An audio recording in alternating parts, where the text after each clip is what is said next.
नमस्कार। बहुत समय पहले की बात है, जब धर्म, तपस्या, भक्ति की महिमा से संसार सजा हुआ था। एक प्राचीन नगरी में शारदा नाम की एक कन्या रहती थी, जिसकी आस्था और संयम अपार थे।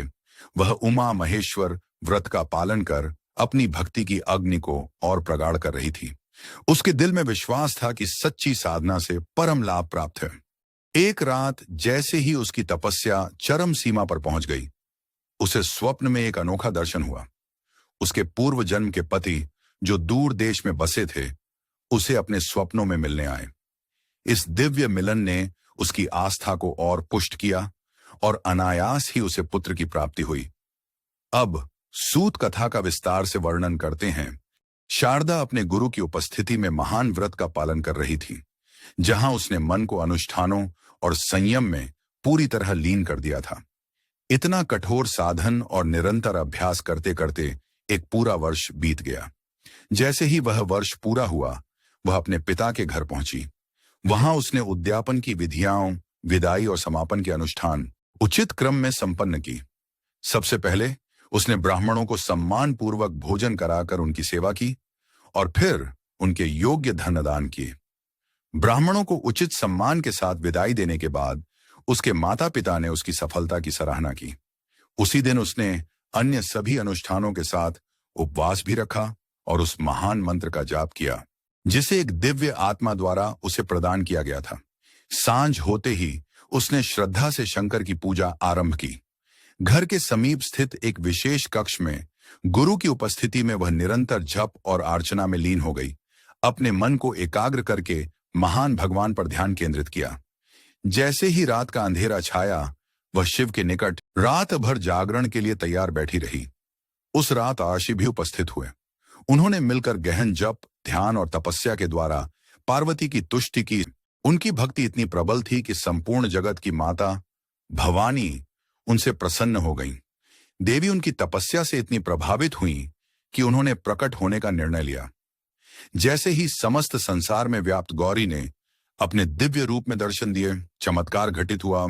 जो अर्षि जन्म से अंधे थे, वे तुरंत ही अपनी दोनों आंखों से देखने लगे। देवी को अपने सम्मुख खड़े देखकर नृदंशी और शारदा दोनों श्रद्धा और आनंद से अभिभूत हो गए। वे तुरंत उनके चरणों में गिर पड़े। उनके हृदय की पवित्रता उनकी भक्ति के तेज में प्रकट हो रही थी। उनकी आंखों से प्रेम और भक्ति के आंसू बहने लगे, जिससे उनका पूरा शरीर भीग गया। देवी ने अपनी करुणा से भरे मन से उन्हें उठाया और स्नेहपूर्वक कहा। देवी ने कहा, हे महर्षि, मैं तुमसे प्रसन्न हूं, और हे पवित्र कन्या, मैं तुमसे भी प्रसन्न हूं। मुझसे वह वरदान मांगो जो देवताओं के लिए भी दुर्लभ हो। ऋषि ने अत्यंत विनम्रता से कहा, हे मां, यह कन्या शारदा विधवा है। जब मैं अंधा था, तब इसने मेरी सेवा और भक्ति से मुझे प्रसन्न किया। इसी कारण मैंने इसे आशीर्वाद दिया था कि यह अपने पति के साथ दीर्घायु होगी और इसे एक उत्तम पुत्र की प्राप्ति होगी। कृपा करके मेरे वचन को सत्य कर दीजिए। आपको कोटि कोटि प्रणाम। देवी भवानी अपनी करुणा से भरकर और शारदा की ओर देखने लगी। उन्होंने एक रहस्य उजागर किया जो शारदा के पिछले जन्म से जुड़ा था।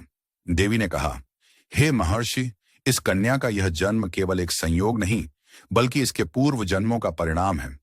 पहले जन्म में यह द्रविड़ ब्राह्मण की दूसरी पत्नी थी और भामिनी नाम से जानी जाती थी। भामिनी अनुपम सुंदरता और कोमलता से युक्त थी। उसकी मोहक अदाएं और छलपूर्ण तरीकों ने उसके पति को पूरी तरह वश में कर लिया था। उसके प्रेम और आकर्षण में डूबकर वह ब्राह्मण अपनी पहली पत्नी को भूल चुका था, जो अत्यंत पतिव्रता और धर्मपरायण थी। पहली पत्नी की यह स्थिति अत्यंत दुखद थी। पति के उपेक्षित व्यवहार के कारण वह संतान सुख से भी वंचित रह गई। वर्षों तक वह इसी दुख में जलती रही और अंततः इस पीड़ा को सहन न कर पाने के कारण इस संसार से विदा हो गई। उसी समय उस नगर के एक युवा ब्राह्मण ने भामिनी को देखा और उसके सौंदर्य पर मोहित हो गया। एक दिन अपने प्रेम की प्रबलता में उसने भामिनी का हाथ पकड़ लिया, लेकिन क्रोध में भरी भामिनी ने उसे रोक दिया। अपने अपमान और विरह के दुख में डूबा वह ब्राह्मण केवल उसी का स्मरण करता रहा और अंततः प्राण त्याग दिए। हे महर्षि, देवी ने आगे कहा, इसने अपने पति को अपने मोहपाश में बांधकर पहली पत्नी से दूर कर दिया था। इसी पाप के कारण इसे इस जन्म में विधवा होने का दंड मिला है। जो स्त्रियां पति पत्नी के बीच दूरियां बढ़ाने का कारण बनती हैं, वे अगले 21 जन्मों तक बाल विधवा होने का दंड भोगती हैं। लेकिन भामिनी ने अपने पिछले जन्म में देवी की बड़ी श्रद्धा और भक्ति से उपासना की थी। उसी पुण्य के प्रभाव से उसके पाप तत्काल नष्ट हो गए और इस जन्म में उसे एक नया अवसर मिला।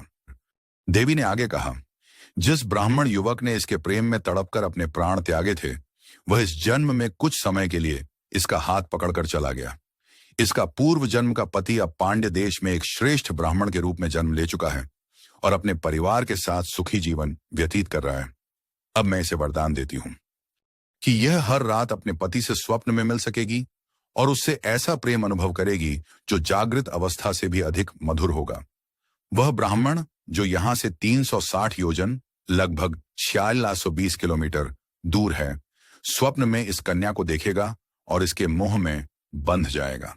दोनों स्वप्न में एक दूसरे से मिलेंगे और इसी संपर्क से इसे एक पुत्र की प्राप्ति होगी जो वेद और वेदांगों का महान ज्ञाता बनेगा। वह ब्राह्मण भी अपने स्वप्नों में इस पुत्र को देखेगा और महसूस करेगा कि यह उसका ही अंश है। इस कन्या ने अपने पिछले जन्म में मेरी भक्ति से मुझे प्रसन्न किया था, इसलिए मैं इसे यह दिव्य आशीर्वाद देने के लिए स्वयं प्रकट हुई हूं।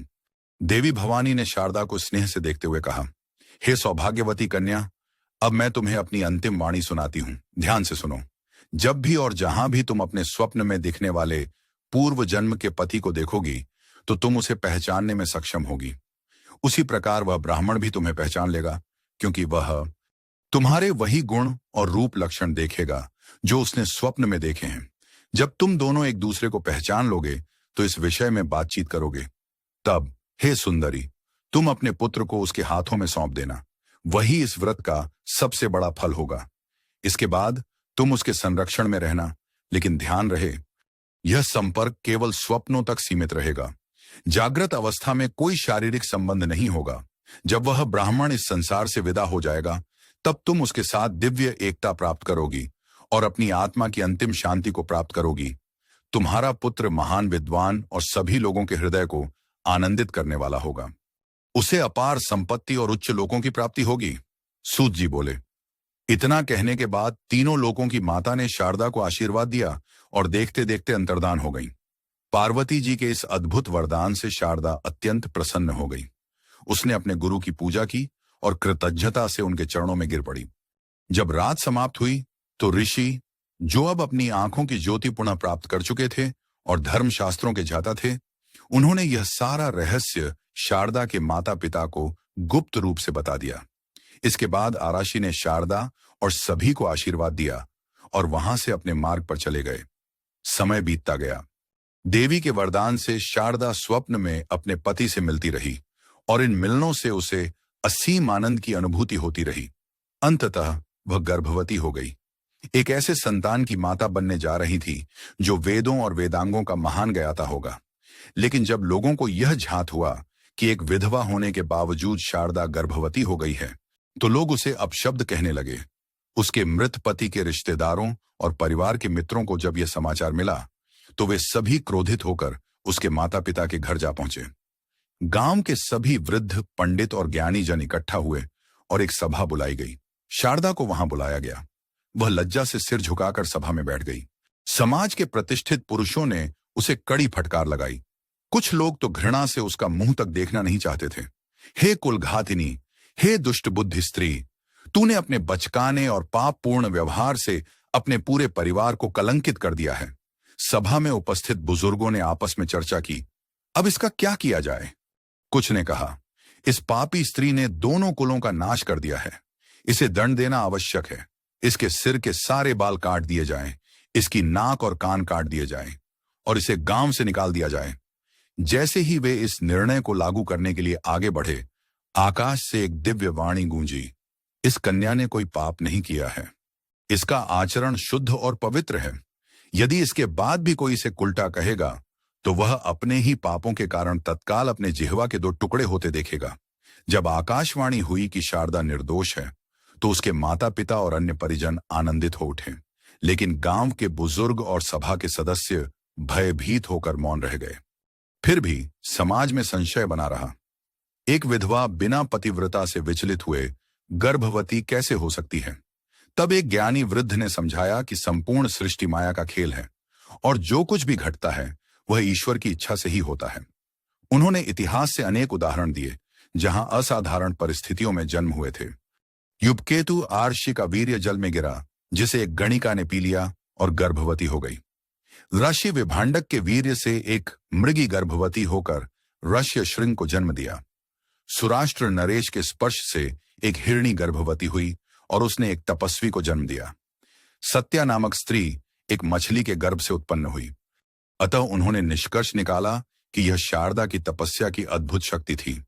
यह असंभव नहीं था, बल्कि ईश्वरीय कृपा का परिणाम था। महिलाओं ने शारदा से चुपके से पूछा और पूरी घटना सुनी, जिससे सभी संदेह दूर हो गए।